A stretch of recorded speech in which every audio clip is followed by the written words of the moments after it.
14 August 1956 doctor Babasaheb Ambedkar यांनी इतिहास घडवला. हजारो लोकांसोबत त्यांनी बौद्ध धर्म स्वीकारला. पण प्रश्न असा आहे की त्यांनी बौद्ध धर्मच का स्वीकारला? काय आहे या धर्मामध्ये असं खास जे माणसाला समता, शांतता आणि स्वाभिमान शिकवतं? नमस्कार, मी प्रशांत आणि आज आपण जाणून घेणार आहोत बौद्ध धर्माची खरी शिकवण, जी फक्त धर्म नाही तर जगण्याची एक पद्धत आहे. ख्रिस्तपूर्व 6वे शतक हे बंडखोरीचं युग म्हणून ओळखलं जातं. भारतातच नव्हे तर संपूर्ण जगात एक वैचारिक क्रांती घडून येत होती. इराणमध्ये पारंपरिक जुन्या संकल्पना झिडकारून झेरोस्टर यानं नव्या धर्माची स्थापना केली, ती याच शतकात. चीनमध्ये सुद्धा कन्फ्युशियसने नवीन धर्मतत्वांची शिकवण लोकांना देण्यास प्रारंभ केला. भारतातही नेमकं हेच घडलं. वैचारिक मरगळ दूर करणारी नवविचारांची पहाट उगवत होती. अनेक ज्ञानमार्गी लोकांनी यात योगदान दिले. त्यात 2 तेजोनिधी सूर्य भारतीय लोकांना अज्ञानाच्या अंधकारातून प्रकाशाकडे मार्ग दाखवत होते. ते म्हणजे भगवान गौतम बुद्ध आणि वर्धमान महावीर. यांची परंपरा सामान्यपणे वैदिक परंपरेला विरोधी अशी श्रमण परंपरा म्हणून ओळखली जाते.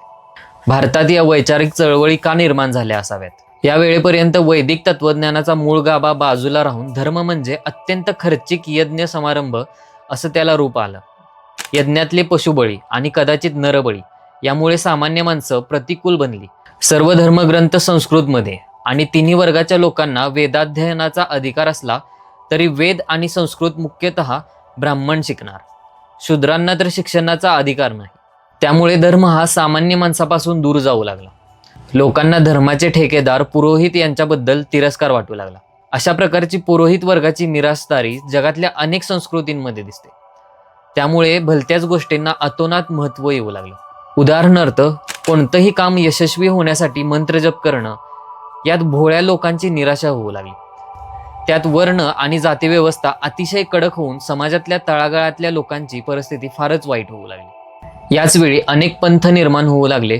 पुरोहितांचे यज्ञयाग आणि बुद्धिवादी लोकांचा ज्ञानमार्ग यांमुळे सगळा वैचारिक गोंधळ माजला होता. हा गोंधळ दूर करून सर्वसामान्यांना समजेल अशा प्राकृत भाषेत मार्गदर्शन होणं गरजेचं होतं. आणि नेमकी हीच गरज बुद्ध आणि महावीर यांनी पूर्ण केली. अगोदर वर्णन केल्याप्रमाणे ख्रिस्तपूर्व 6व्या शतकात ज्या विविध कारणांमुळे वैचारिक क्रांती होऊन नवविचारांचे वारे वाहू लागले, त्याचाच एक महत्त्वाचा परिपाक म्हणजे बौद्ध धर्माची स्थापना. या कालखंडात संपूर्ण उत्तर भारतात एकही सार्वभौम सत्ता उरली नव्हती. लहान लहान राज्यांमध्ये द्वेषमूलक वातावरण निर्माण झालं होतं. परिणामी सामाजिक आणि राजकीय अस्थिरता निर्माण झाली होती. त्या काळात नवीन क्रांतिकारक विचार मांडण्याचं काम गौतम बुद्धानं केलं होतं. हजारो सामान्य लोकांच्या या व्यथांना वाचा फोडली. वर्धमान महावीर याचा समकालीन असलेला सिद्धार्थ हा नेपाळमधील कपिलवस्तू या छोट्याशा प्रदेशाचा अधिपती शुद्धोधन आणि राणी माया यांच्या पोटी जन्माला आला. त्याच्या जन्मानंतरच 8च दिवसात त्याची माता मरण पावली. त्याचा सांभाळ त्याची मावशी गौतमी हिनं केला, म्हणून त्याला गौतम म्हणू लागले. मायादेवीला पडलेल्या श्वेत हत्तीच्या स्वप्नाबद्दल आणि गौतमाच्या जन्माबद्दल अनेक चमत्कृतीपूर्व आख्यायिका आहेत. त्या बहुतेक कवी अश्वघोषाच्या बुद्धरचित या काव्यात रसाळपणे नमूद केल्या आहेत. गौतमाचं रीतसर शिक्षण आणि विवाह यथावकाश पार पडला. त्याला एक राहुल नावाचा मुलगाही झाला. परंतु जगातील दुःख, वार्धक्य, व्याधी, अपंगता आणि मरण ह्या गोष्टींनी गौतमाचं मन विरक्त बनलं. त्या काळी गौतमाचा शाक्यवंश आणि कोलिया वंश यांच्या शेजारी शेजारी असलेल्या राज्यांमध्ये रोहिणी नदीच्या पाण्यावरून वादविवाद होऊ लागले. प्रसंगी युद्धाचा प्रसंग येऊन ठेपला. शाक्यांनी युद्धाची तयारी सुरू केली, मात्र युद्धामुळे प्रश्न निकाली निघत नाही. जीवितहानीची किंमत चुकवावी लागते असं गौतमाला मनापासून वाटलं. म्हणूनच एका रात्री आपली पत्नी, पिता आणि राजमहल या सर्वाचा त्याग करून दुःखमुक्तीचा, शांतीचा मार्ग शोधण्यासाठी त्यानं अरण्याचा मार्ग धरला. इथपर्यंत गौतमाचा जीवन प्रवास हुबेहूब वर्धमान महावीराच्या जीवनाप्रमाणेच चालला होता. यानंतर पुढची 7 वर्ष योग साधना आणि आत्मक्लेश यात गौतमानं घालवली. देहपीडनामुळे केवळ अस्थिचर्म शिल्लक राहिलं तरी आत्मज्ञान झालं नाही. निराश होऊन गौतमानं तो मार्ग सोडून दिला. पुन्हा अन्न ग्रहण करायला सुरुवात केली. त्यानंतर साधना करत शेवटी सतत 7 आठवड्यांच्या समाधीनंतर त्याला खरं ज्ञान प्राप्त झालं. आत्मज्ञानाचा बोध झाला, म्हणूनच त्याला बुद्ध नावाने संबोधू लागले. या अश्वत्थ वृक्षाखाली म्हणजेच पिंपळाखाली त्यानं समाधी लावली होती. त्याला बोधिवृक्ष असं नाव मिळालं. यानंतर बुद्ध आपल्या साक्षात्कारातून मिळालेल्या ज्ञानाचा प्रसार करण्यासाठी बाहेर पडला. त्याचं पहिलं प्रवचन त्यानं काशीजवळ सारनाथ या ठिकाणी दिलं. तिथेच त्याला 5 शिष्य मिळाले. पुढची 45 वर्ष बुद्ध सतत औंध, बिहार, ओरिसा आणि आसामातील प्रदेशात भ्रमण करीत होता. राजगृह येथे तो आला. त्याने राजा बिंबिसार एक महायज्ञ करणार होता. त्या यज्ञात 500 पशूंचा बळी जाणार होता. तिथं बुद्धानं हिंसेवर प्रवचन दिलं. त्यामुळे प्रभावित होऊन बिंबिसारानं ती पशुहत्या थांबवली. इतकेच नाही तर तिथल्या तिथे तो बुद्धाचा अनुयायी बनला. मगधाचा अजातशत्रू, कोसलचा प्रसेनजित या राजांनीही बौद्ध धर्म स्वीकारला. जागोजागी प्रवचनं देत लक्षावधी लोकांना बुद्धांना आपले शिष्य बनवले. वयाच्या 80व्या वर्षी गोरखपूर जिल्ह्यातील कुशीनगर येथे बुद्धानं देह ठेवला. आता आपण बुद्धाचा धर्म नेमका काय सांगतो हे बघणार आहोत. गौतम बुद्धानं वेद प्रामाण्य नाकारलं, यज्ञयागांचा, पशुबळीचा धिक्कार केला, जाती व्यवस्था आणि ब्राह्मण पुरोहितांचं वर्चस्व या दोन्हीचा त्यानं निषेध केला. बुद्धानं सांगितलेल्या धर्माची 4 आर्य सत्य आहेत.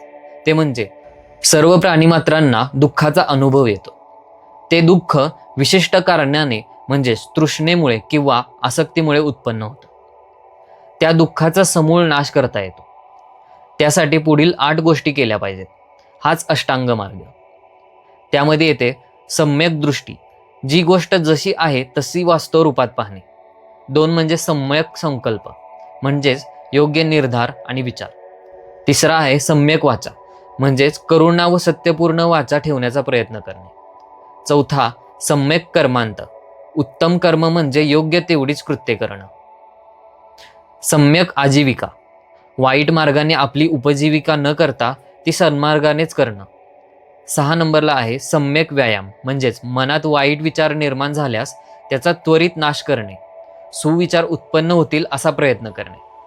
7 आहे सम्यक स्मृती, म्हणजेच तात्विक गोष्टीचे स्मरण करून चित्ताला जागृत ठेवणे.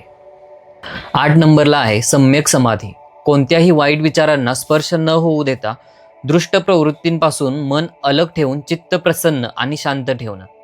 हे ते 8 मार्ग आहेत. वासनांमुळेच माणसं जन्ममृत्यूच्या चक्रात सापडतात. मुक्ती हवी असेल तर जीवन वासनारहित करा, असं बुद्धाचं म्हणणं होतं.